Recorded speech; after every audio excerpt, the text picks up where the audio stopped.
এটা আতার মতন দেখতে। হ্যালো ফ্রেন্ডস, কেমন আছো তোমরা সবাই? আশা করি সবাই ভালো আছো। চলো, আজ আমি একটা অন্য রকমের ভিডিও নিয়ে এসেছি। আসলে আজ আমি একটা ফল দেখাবো।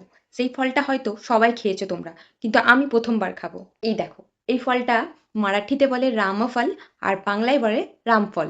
সেন্টটা এত সুন্দর, আমি আর থাকতে পারছি না। সত্যি তোমরা সেন্ট নিতে পারবে না, কিন্তু এটা খুব সুন্দর একটা সেন্ট বেরোচ্ছে, বলে বোঝাতে পারবো না। অনেকটা কাস্টার্ড আপেলের মতন দেখতে।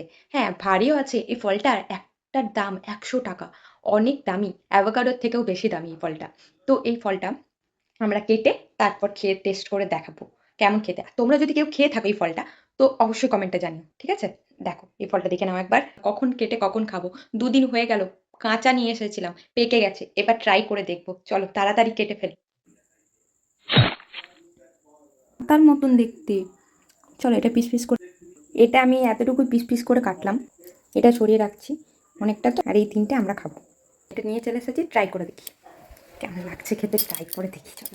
আমি বললাম কাস্টার্ড আপেলের মতন, আতার মতন অনেকটা। দেখতে পাচ্ছ? দেখো, বীজ রয়েছে না, ওই রকম।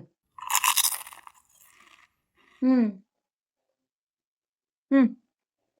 একদম ক্রিমের মতো। সত্যি দারুণ টেস্ট। তোমরা যারা খাওনি তারা খেও, আর যারা খেয়েছো তারা বলো কেমন খেতে। আমার তো খুব ভালো লাগলো, ক্রিমের মতো একদম। দারুণ টেস্টি। চলো তাহলে পরে দেখা হচ্ছে। Bye bye.